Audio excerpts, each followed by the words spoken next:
نماز کو اپنی طاقت بنا لو، یہ طاقت ہر مصیبت میں صبر کرنا سکھا دے گی۔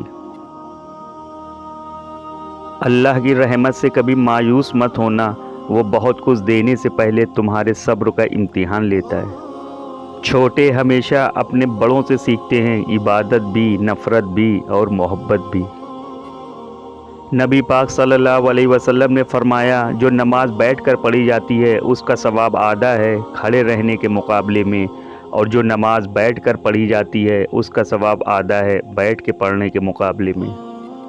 جب غلطی کا احساس ہو جائے تو تم معافی مانگ لیا کرو، ہر بار زندگی شب بارات تک پہنچنے کا موقع نہیں دیتی۔ انسان کی فطرت ہے، لا حاصل کو روتا ہے، حاصل کو رلاتا ہے۔